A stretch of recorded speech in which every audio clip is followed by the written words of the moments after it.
I know. I make VFX. I'm not like an expert on Star Wars deep lore. However, when I'm not making dumb, grievous memes, I do spend an inordinate amount of time playing Star Wars video games. Like borderline, medically unhealthy amounts of time playing Star Wars video games. And whenever someone asks me what I think is the deepest Star Wars story, I say Knights of the Old Republic.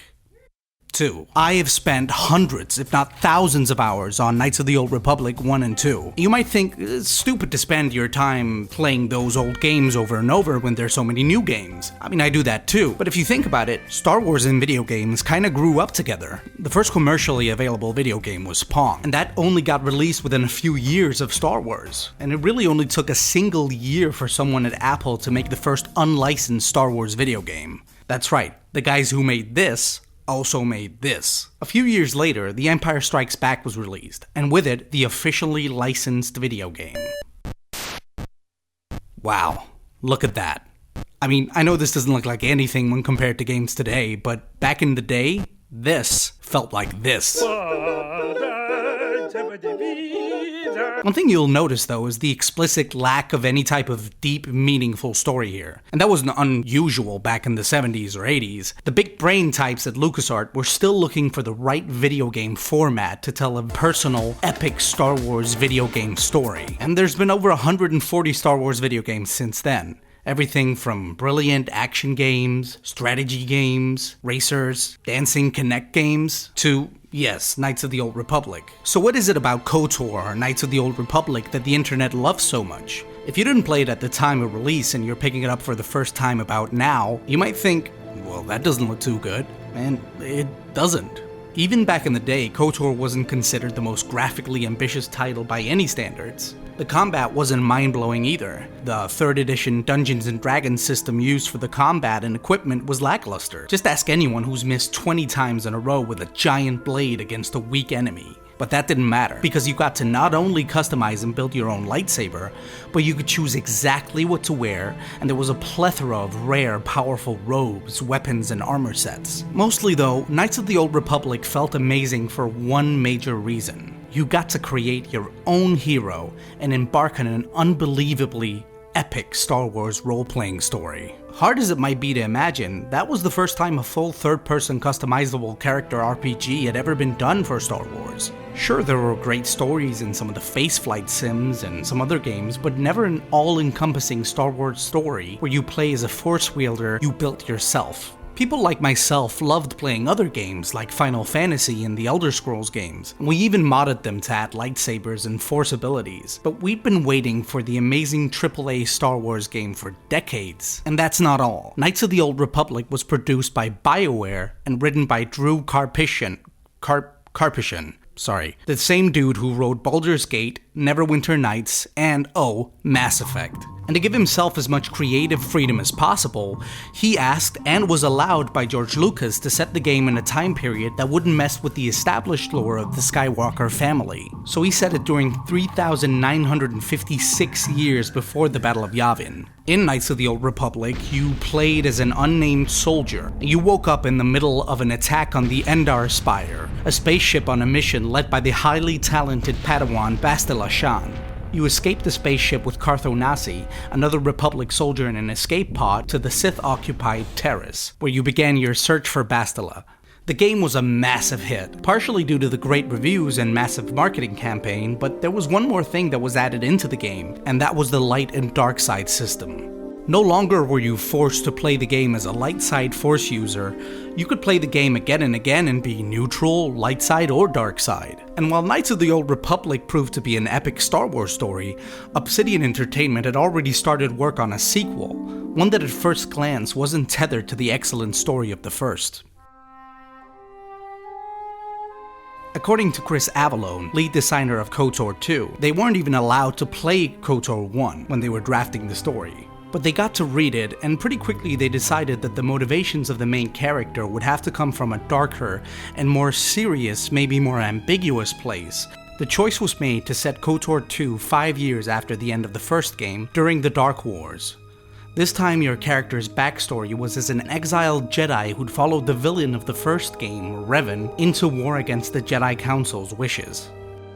The Sith in the game believe the Exile to be the last living Jedi, and have mounted an attempt to find and kill him, or more canonically, to find and kill her, depending on what gender you choose at the beginning of the game. While Knights of the Old Republic 1 focused on giving you the choice to be either light or dark side, KOTOR 2 focused on the existential consequences of your actions.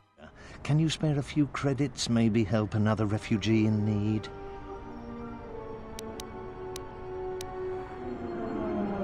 Thank you, stranger. I won't forget your kindness. Why did you do such a thing? Such kindnesses will mean nothing. His path is set. Giving him what he has not earned is like pouring sand into his hands. And would that be a kindness? What if by surviving another day he brings a greater darkness upon another? The Force binds all things. The slightest push, the smallest touch, sends echoes throughout life. Even an act of kindness may have more severe repercussions than you know or can see. By giving him something he has not earned, perhaps all you have helped him become is a target. Seeing another elevated often brings the eyes of others who suffer. And perhaps in the end, all you have wrought is more pain. And that is my lesson to you. Be careful of charity and kindness, lest you do more harm with open hands than with a clenched fist. Things were suddenly a lot more gray and sometimes dark than they were in the past. The ambivalence and darkness of these choices was personified in the form of your mentor, Kreia. Now, let me just say for a second that I don't personally believe there's ever been a better written character in Star Wars history, and if you don't want her story spoiled, pause this video and go play the hell out of KOTOR 2. It's out there, both on PC and iOS, and you won't regret playing it, even if you haven't played the first. It turned out that Kreia was the master and the teacher of Darth Revan, the villain of the first game. When Revan fell to the dark side, Kreia was blamed and cast out of the Jedi Order. Kreia herself then fell to the dark side and took two of the most notoriously powerful Sith of all time as her apprentices, Darth Sion and Darth Nihilus. More about them later. Kreia took the name Darth Treya, and her fall to the dark side at the time made more sense as she was never seen as someone who saw things in stark blacks and whites. She recognizes the inhumanity in the Jedi teachings, which often lead directly to Jedi falling to the dark side, such as not allowing for romantic love, impassioned feelings, and the acknowledgement that feelings such as revenge, while ultimately unbeneficial, are human. At the same time, she abhorred evil for the sake of power, and unfortunately for her, she got to see that at face value when Darth Sion and Darth Nihilus enacted the Sith Rule of Two by defeating her and stripping her for a connection to the Force. This is where Kreia and the main character of KOTOR 2, the Exile, had a deep connection. Kreia began to understand the deeper meanings of the Force and the immense power it had over people. She recognized as one of the only few Force wielders that the Force at times had a will of its own. She hated that the Force controlled and bound everything together with its own will, and as such, she had what I consider to be the most epic and horrifying wish of any Star Wars villain or protagonist in history. She wanted the death of the Force. It is said that the Force has a will. It has a destiny for us all. I wield it, but it uses us all, and that is abhorrent to me. Because I hate the Force. I hate that it seems to have a will, that it would control us to achieve some measure of balance when countless lives are lost. But in you, I see the potential to see the Force die, to turn away from its will, and that is what pleases me. You are beautiful to me, Exile. A dead spot in the Force, an emptiness in which its will might be denied. As you come to learn during the events of KOTOR 2, the Exile was exiled because she joined Revan in the Jedi Civil War, going directly against the Jedi Council's orders. But there was more than that. The Jedi here exactly personified Kreia's image of them. The so-called peacekeepers who had no problem sitting in their fancy clothes in their expensive buildings talking about peace while nations of millions of innocents were being slaughtered. Planets were being destroyed. This problem permeated thousands of years later, when even the Jedi Council led by Master Yoda was arrogant and self-gratifying, not once questioning their image as the protectors of the galaxy, and choosing to sit back and rest as evil spread under their blind eyes. Kreia truly loves the exile, as she sees in her the power to destroy the Force, because the exile was completely instantly cut off from the Force by the Jedi Council and survived. She was even able to reconnect with the Force and not allow herself to be swallowed by it. This was what Kreia hated about both Darth Sion and Darth Nihilus, as Nihilus in particular had grown immensely powerful, but had lost any shred of humanity left in him.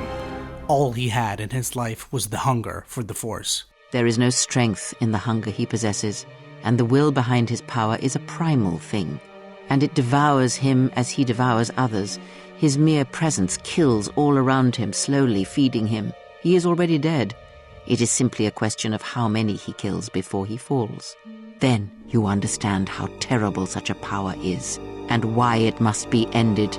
It is an empty road to the dark side, and by traveling it, the price is death before one's time. Where your dialogue options might make you yourself be light side or dark side in the first game, in the second you could persuade almost any member of your party to not only become a Jedi, but to become a light side or dark side Force wielder. You could watch as the kindest soul became the most wretched monster, while others failed to budge and maintain their humanity. This is why Kotor 2 doesn't have an all-happy conclusion. In fact, the game ends abruptly as you defeat the immensely powerful Darth Kreia. When you beat her, she uses her enhanced powers to look into the future of the world for you, accurately predicting events to come. Kotor 2 doesn't feel good when you've beaten it. You're left with questions of, were my choices right? But one thing you're not concerned with is whether or not your choices mattered. Knights of the Old Republic 2 was what made me see the Force entirely different from what the movies had shown me. But perhaps far more interesting, it is the fact that behind all of this, all the powers, darkness, light, and warring of the Jedi Civil War was the most powerful creature ever in Star Wars history. But that'll have to wait for another video. Thanks a lot for watching, guys. I hope you like this kind of new video I'm experimenting with. I love Star Wars, and it was nice to play around with things that weren't as silly as cutting someone's heads off. So if you like this video, please hit the like button and remember to subscribe.